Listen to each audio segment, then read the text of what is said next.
DoorDashed for about 6 months last year when I was between jobs. People think it's easy money, and yeah, sometimes it is, but mostly it's just exhausting. You learn real quick which neighborhoods tip and which ones don't. You learn which apartment complexes are impossible to navigate at night. You learn to trust your gut about certain drop-offs. I never thought much about it until this one night in November. It was cold, like mid-30s, and I was trying to hit a bonus, so I kept accepting orders I probably should have skipped. Around 9 p.m., I got a pickup from a Thai place, nothing unusual, and the delivery address was in this older residential area near the edge of town. Not a bad neighborhood, just quiet. The kind of place where houses are set way back from the road, and the streetlights are few and far between. The instructions said, leave at door. Don't knock. Pretty common. A lot of people don't want to interact, especially late. So I drove over there, found the house. It was a faded yellow colonial with a porch light that flickered. And I left the food on the welcome mat, snapped the photo through the app, got back in my car and drove off. That should have been it. About an hour later, I got another order. Same Thai restaurant. I thought maybe the app was glitching at first, but no, it was a completely new order. Different name this time. Different items. I picked it up, checked the address, and my stomach did this weird little flip. Same house, same exact address, same faded yellow colonial, same flickering porch light. I sat in the restaurant parking lot for a minute, just looking at my phone. I could have unassigned. You're allowed to do that, it just hurts your acceptance rate. But I told myself I was being stupid. Maybe it was roommates. Maybe 2 different people in the same house wanted Thai food an hour apart. That's not crazy, right? So I drove back. The neighborhood felt different the second time. Quieter, if that's possible. Like the kind of quiet where you notice the absence of sound. I pulled up in front of the house, and the porch light was still doing that slow blink. On, off, on, off. I grabbed the food and walked up the driveway. The welcome mat was empty now. Someone had taken the first order. Good.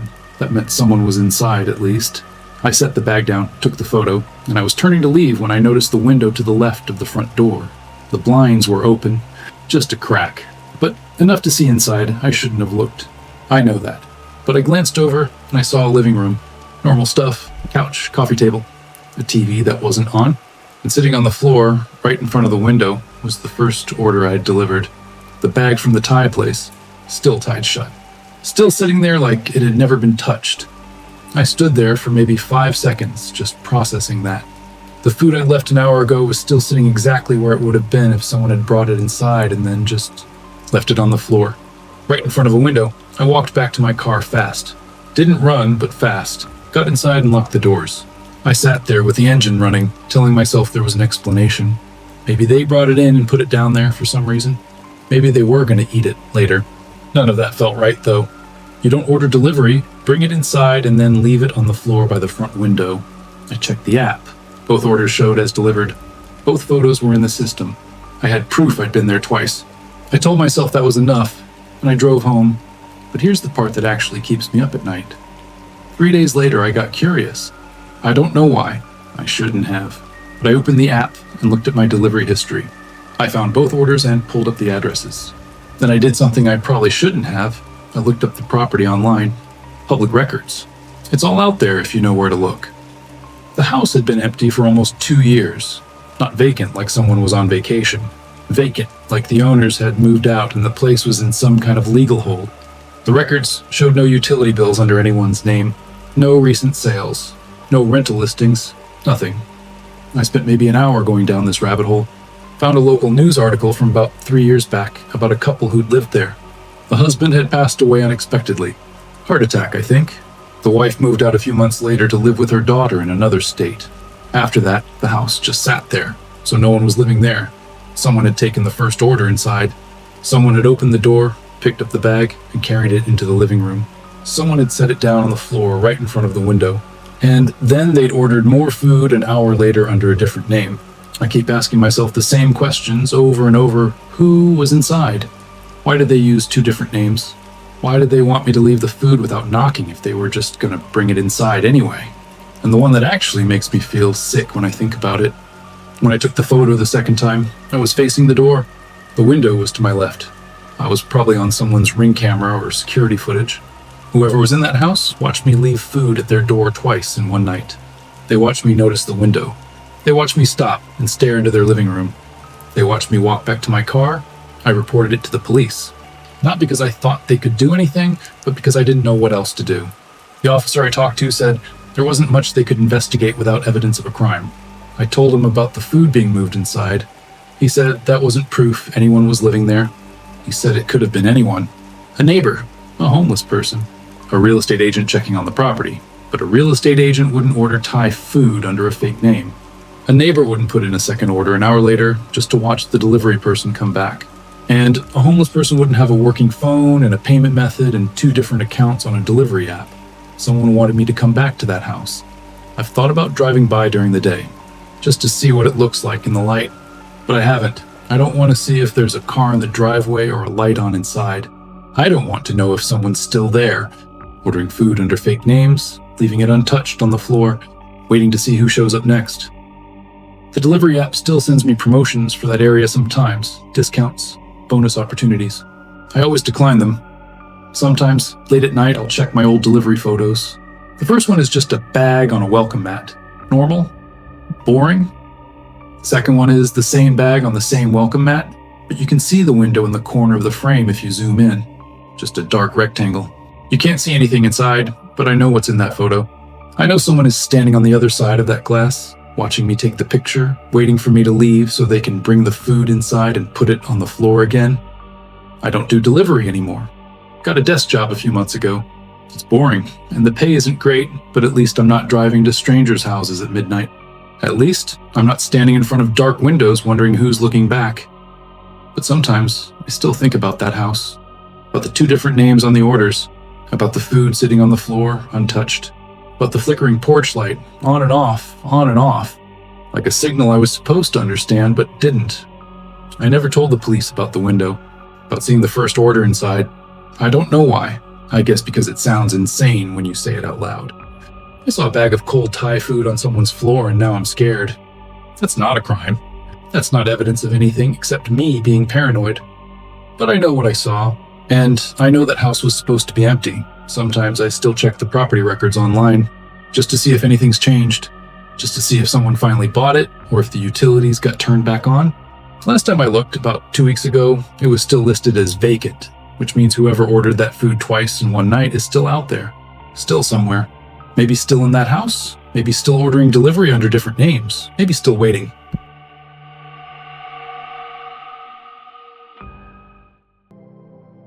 This happened about 1.5 years ago, in a small apartment building in a part of town that's mostly older brick complexes and convenience stores that never close. Nothing special. My place was on the 3rd floor, end of the hallway, right next to the emergency stairwell door that always stuck in the summer. I remember that because I used to have to shove my shoulder into it when it jammed at first. I didn't even think the intercom thing was anything. It started small. Maybe 2 weeks before everything went sideways, I'd be coming home from work around 11:30 p.m., sometimes midnight, depending on traffic. I worked at his support, mostly remote tickets, so my hours were all over the place. The building has one of those old intercom systems where people downstairs buzz you in, but no camera, just audio. Mine barely worked half the time anyway. The first time it happened, I was standing right outside my door, digging through my bag for my keys. I remember my phone was at like 9%, screen dimmed, almost useless. I had groceries in one hand, cheap plastic bag, digging into my fingers. I got to my door and just paused for a second because I thought. I heard the intercom downstairs ring, except it wasn't downstairs, it was my apartment intercom, the one inside my unit. I stopped, kind of confused, because nobody ever uses it. Not for me, not in general. I leaned closer to the door, expecting maybe maintenance or a wrong buzz or something, but there was nothing after that single ring, just silence, so I shrugged it off. I even remember thinking it was probably some electrical glitch, old building stuff, whatever. I went inside, locked the door, dropped my groceries on the counter, and didn't think about it again that night. But then it happened again a few days later. Same thing. I get to my door. I'm literally standing in front of it, keys in hand, and the intercom rings once. Not a buzz from downstairs, not a call I could answer, just one clean ring from inside the apartment system. That time I actually opened the door immediately, half expecting someone to be there. Hallway was empty. yellowish ceiling lights, same flickering one near the stairwell. Nothing moved, no footsteps, no door closing, just that weird stillness buildings get at night when everyone's inside. I remember standing there longer than I should have, probably a minute or two. Then I went inside and checked the intercom panel itself. It's just a cheap white plastic box mounted near the kitchen wall. No lights, no camera, just a speaker and a call button. Everything looked normal. I even pressed it myself to see if it worked. It did. My own voice came through the downstairs speaker faintly, distorted. That should have been the end of it. But at WASN, single quotes, it started happening more frequently, and always the same pattern. I would arrive at my door, stand there for a few seconds, and then the intercom would ring once. Never before I got there, never while I was in the hallway, only when I was right there, like some kind of timing trigger. At first I tried to rationalize it. Maybe the wiring was messed up and vibration from my footsteps was triggering it. Maybe someone downstairs was messing with it at random times and it just coincidentally lined up. I even tried slowing down outside my door, like I'd pause halfway down the hall to see if it would ring early. It didn't. It waited for me. That's the only way I can describe it without sounding ridiculous. Around that time I started noticing small things that I didn't connect at first, like the fact that my door sometimes wasn't fully latched, even though I always remembered locking it, or that the hallway light outside my apartment seemed to stay on longer than the motion sensor should allow. I told myself I was just misremembering, stress, lack of sleep, all that. But then there was the night I got home earlier than usual, around 8 p.m., because my shift ended early. I was in a decent mood. I even stopped to grab takeout. I remember humming something stupid from the radio in my car. When I got to my floor, I noticed something weird immediately. The air felt different, not in a dramatic way, just quieter, like the usual ambient building noise was missing. No TV sounds through walls, no pipes clanking, even the stairwell door wasn't creaking like it usually did. I walked down the hallway, slower than normal. And the intercom rang. Right as I stopped in front of my door. One ring. I didn't open it immediately this time. I just stood there. I remember holding the food bag tighter than I realized. My fingers were actually starting to hurt from the plastic cutting into them. I waited, thinking maybe I'd hear footsteps inside my apartment or something stupid like that. Nothing. So I unlocked the door slowly and pushed it open. Everything looked normal inside. TV off. Kitchen lights the same dull yellow I always left them on. Shoes by the door where I left them. But the weird part was my bathroom door. It was slightly ajar. I never leave it like that. I walked over and pushed it open fully. Nothing inside, just the usual smell of detergent and damp tile. That's when I started checking locks more seriously. I bought a cheap door wedge the next day. Started double-checking the deadbolt every time. I even started recording audio on my phone when I got home, just to see if I could catch the intercom trigger. The recording never picked up anything useful, but something else did happen. One night, maybe a week later, I got home later than usual again. Around 12:40 a.m., I was tired enough that I wasn't thinking about it much anymore. The intercom thing had become annoying, but I was starting to convince myself it was just some weird electrical fault I'd eventually report.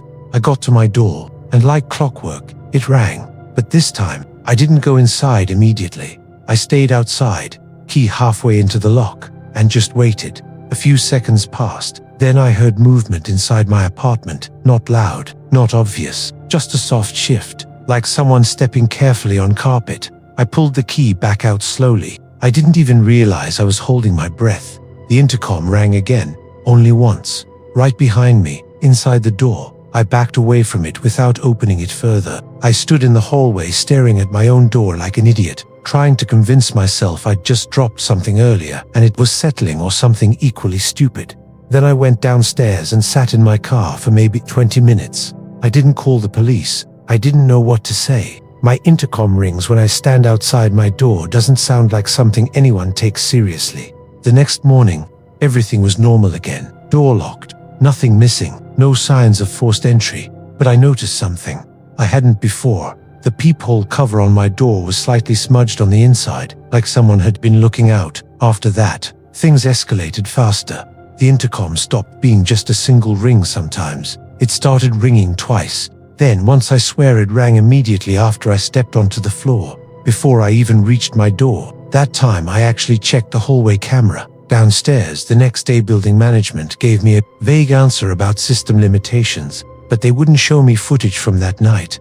And then came the moment. Everything shifted. I came home one evening and saw my door already slightly open. Not wide, just a few centimeters. The intercom rang the second I saw it. I stood there frozen for a second, trying to process whether I had actually left it like that. I didn't think I had. I always checked, but memory gets fuzzy when you're tired. So I told myself maybe I'd rushed. I pushed the door open. Inside, everything was quiet, too quiet again. But this time, there was something new. My living room chair was facing the hallway instead of the window. I don't remember moving it. I backed out immediately and called the police from the stairwell. When they arrived, they treated it like a standard break-in report at first. Gloves, quick walkthrough, questions about valuables. But when I mentioned the intercom pattern, I saw the shift in their expressions. Not disbelief exactly, more like irritation, like I was complicating something simple. They didn't find anyone inside, but they did find something I still can't fully explain. The intercom system inside my apartment had a second wire spliced into it. Not factory, not standard, something added manually. It connected into the hallway unit in a way that shouldn't have been possible, without opening the wall. That's when they started asking me about the second time it rang while I was already outside my door. I told them I didn't remember it clearly at first, but I do now, because that wasn't the strangest part. The strangest part is that I've moved since then. Different building, different city, completely new setup with a video intercom and security cameras everywhere. And about a week after I moved in, while I was standing outside my new apartment door, fumbling with my keys, the intercom rang once, just once, even though nobody downstairs had pressed anything.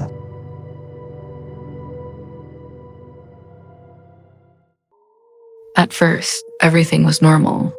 I was working remote IT support, mostly night shifts for a US company, so my sleep schedule was already messed up. I'd usually be awake until 3 or 4 a.m., scrolling, watching videos, answering tickets when they came in. My phone was basically always on the desk next to my bed, screen brightness turned all the way down, Bluetooth on because I used wireless earbuds sometimes. The first time it happened, I remember it pretty clearly because I was half paying attention to a documentary on my phone about urban infrastructure collapses. Random, I know. It was around 2:17 a.m. My phone showed me that later in the Bluetooth log. New device popped up in my Bluetooth list. No name. Just a blank line and a pairing request. That alone isn't unusual. You sometimes get nearby devices, neighbors' phones, TVs, whatever. But this one was different because it didn't just appear. It connected automatically, and the name it assigned itself was something like desk_audio_01. I remember frowning at it because I don't own anything like that. No smart speakers, no Bluetooth sound system. I live alone. I clicked it off immediately, kind of annoyed more than anything. Thought maybe it was someone in the building accidentally pairing to the wrong thing. These apartments are close enough that sometimes my phone picks up my neighbors. TV, but then my earbuds still sitting in their case on my desk made a soft connection. Sound. Even though I hadn't touched them, that was the first. Moment I paused, not scared exactly, just aware of something not lining up. I disconnected everything and went to sleep. The next night it happened again, that same time window. Give or take 10 minutes. This time the device name was slightly different. desk_audio_02, like it had changed versions. It connected again before I could even open the Bluetooth settings, and this time, I noticed something else. My phone volume slider flickered up by itself for half a second. Like something had tried to route audio through it. There was no sound. Just silence. That should have been reassuring, but it wasn't. I told myself it was a bug. I even Googled it the next morning while brushing my teeth, phone balanced on the sink. Bluetooth ghost connections, firmware glitches, all that. Most answers were either vague or people saying, reset your device. So I did. Reset network settings. Forgot all paired devices. Turned Bluetooth off for a couple of days. It stopped. For 3 nights, nothing happened. I actually forgot about it. Then it came back. This time, I wasn't even using Bluetooth. I was charging my phone across the room when I saw the notification light blink. I picked it up and saw the device already connected before I even unlocked the screen. DESK_audio_03. I sat on the edge of my bed longer than I should have. The room was quiet except for the ceiling fan clicking slightly off rhythm. Outside, a dog was barking somewhere down the street. That kind of distant, lazy barking that doesn't mean anything urgent. I remember thinking, okay, this is impossible. Bluetooth doesn't just connect to nothing. It needs a physical device, and the part that stuck in my head was simple. It said DESK. That's when I started looking around my room differently. At first, I checked obvious things. My desk drawers, under the bed, behind the curtain. I even unplugged my extension board and checked behind it with my phone flashlight like an idiot, half expecting to find some hidden speaker someone had planted. Nothing. But the device kept coming back every night. Always while I was in the room. Never when I left. That detail slowly started to bother me more than the connection itself, because it felt like it wasn't just nearby. It felt like it was waiting for me to be there. I started testing it. One night I left my phone inside the room and stepped out into the courtyard for maybe 15 minutes, pretending I forgot something. No connection, nothing. The moment I walked back inside and closed the door behind me, my phone buzzed. DESK_audio_04. I actually laughed at that point, but it wasn't a normal laugh. More like disbelief trying to cover itself. I started sleeping with the lights on after that. Not because I thought anything would physically happen, but because I didn't like the idea of something pairing with my phone while I was asleep. Also started checking my Bluetooth history every morning like it was a routine. The names kept changing. Always variations of DESK_audio. With increasing numbers. Like it was counting. At some point, I started doubting my own memory. I even asked my friend from work, Hassan, if Bluetooth devices could spoof names or something. He's more technical than me. He said, yeah, but it usually requires proximity and a device actively broadcasting. He told me something simple that I didn't like hearing. Whatever it is, it has to be in the room with you. That night, I didn't sleep properly. Around 2 a.m., I sat on my bed with phone open, just watching the Bluetooth menu. I don't know why I did that. It felt stupid even then, but I wanted to catch it happening in real time, and it did. No pop-up this time. No delay. The device just appeared like it had been there the whole time and decided to show itself. DESK_audio_05. I stood up immediately and turned on every light in the room. Ceiling light, bedside lamp, even the small bathroom light through the cracked door. I checked everything again, more slowly this time. I moved books off my desk. I pulled out drawers fully. I checked inside my shoebox, under clothes, even inside the hollow space under my bed frame. Nothing made sense, but I noticed something I hadn't paid attention to before. A faint ticking sound near the wall behind my desk. Not loud. Barely there. Like plastic expanding or something electronic. Cycling on and off. I pressed my ear to the wall. It stopped. That was the first time I felt genuinely uncomfortable. In a way I couldn't rationalize away. The building was old, so I told myself maybe it was wiring. Maybe some shared electrical conduit. I even tried knocking on the wall. The neighbor next door shouted back to shut up. So at least I confirmed there was someone there. Still, the Bluetooth device kept appearing only when I was inside. A few nights later, I stopped using my desk completely. I moved my laptop to my bed, thinking maybe distance would change something. At DIDN, single quotes T. The device still showed up. Except now it changed. Again, bed_audio_01. That was when I stopped pretending this was random. I started taking apart my room in a way I probably should have done earlier. I unscrewed the vent cover above my desk. I checked inside it with my phone flashlight until my arm hurt. I pulled up the mattress and even cut a small slit in the fabric underneath, thinking maybe someone had sewn something inside it. I didn't find anything obvious, but I did find something I still don't fully understand. Behind the desk, Where the wall met the floor, there was a slight gap in the skirting board. Barely noticeable. I only saw it because I was on my hands and knees, sweeping my phone light low. Inside that gap was a small black object. Flat. About the size of a matchbox. No visible branding. Just a tiny blinking LED that only turned on for a second when I got close. The moment I picked it up, my phone immediately connected. DESK_audio_06. I just sat there on the floor holding it. It wasn't a speaker. Not exactly. It looked more like a tracker or relay device. Something cheap but functional. The kind of thing you'd use to ping proximity data or transmit low-level signals. And it was warm. Not hot, just recently active. I remember realizing something slowly at that point that made my stomach tighten. This wasn't random. Bluetooth noise. Someone had placed it there, and it was responding to me being in the room.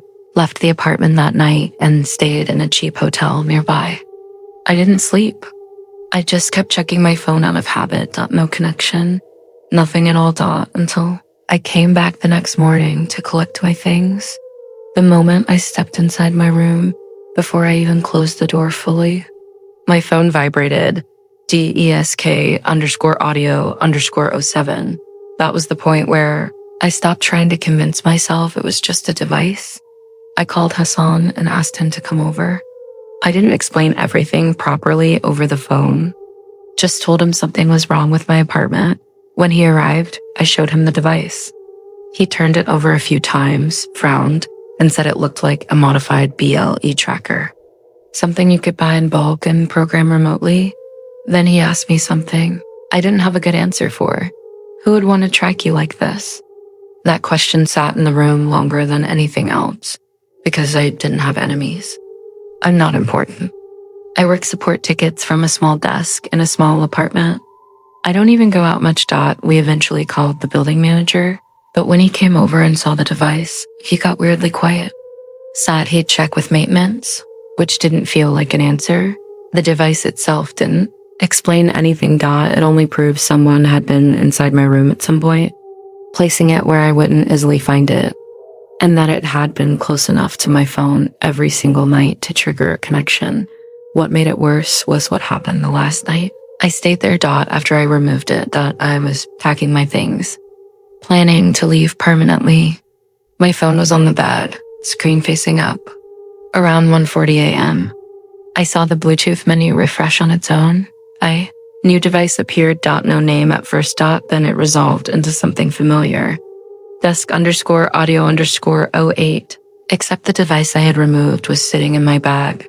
Powered off, wrapped in tissue paper. There shouldn't have been anything left to connect to. I stood there for a long time, just looking at the screen, waiting for it to disappear. It didn't.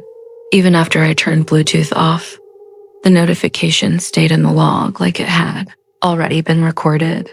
That's when I finally left the apartment for good. I moved somewhere else 2 weeks later. Different building, different area. No issues since. Every now and then, especially late at night when my phone is on the desk, I still check Bluetooth out of habit, and I hate admitting this part. But just once I saw a device pop up, for a split second. Not connected this time, just visible long enough for me to read it. Desk_audio_09. It disappeared before I could even touch the screen.